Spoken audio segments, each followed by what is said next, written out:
Isang mapagpalang araw po sa ating lahat and welcome po to our 365 daily devotion. At ngayong araw po, ang topic po natin is bakit kailangan mong sumama sa church gathering.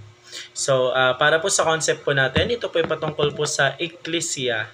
So, pag sinabi pong ecclesia, parang ito po yung tinawag ka po, the one who called po. So, parang tinawag ka po ng ating Panginoon Diyos. So, para sabi po dito sa concept po natin sa ecclesia po, the term ecclesia is the Greek word translated as church.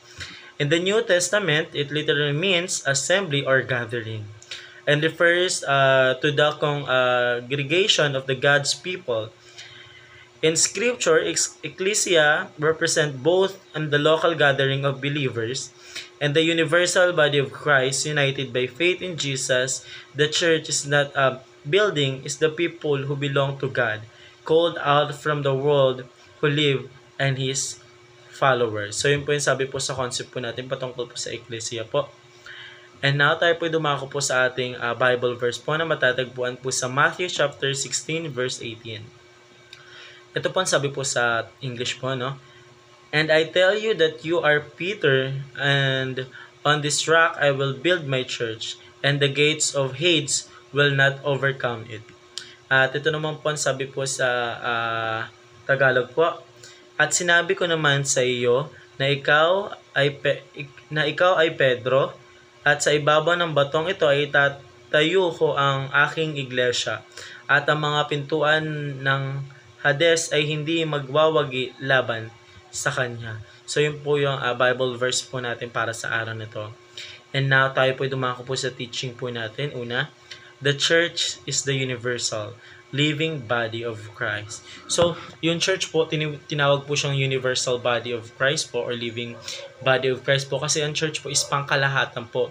Ang church po is hindi lamang po nakatayo sa isang lugar po, kundi ang church po is pangkalahatan po, pang-universal, mapaibang bansa po or kahit dito. Then, ang church po is ang tinatawag po siyang church kasi minsan po, pwede po tayo sumamba po sa ating bahay or kaya kahit or sa mismong bahay, sambahan po. Kasi, ang church po talaga is siya po nagre-represent as body of living body of Christ po ngayon.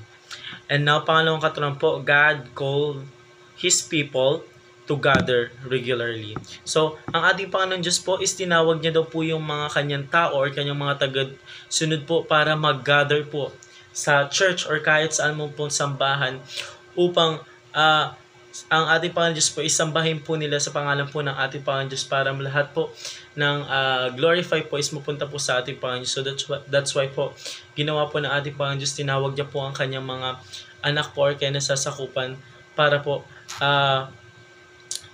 po sa ating mga minamahal niya pong anak, parang sa ganun po is mag-commit po sila kay Jesus Christ.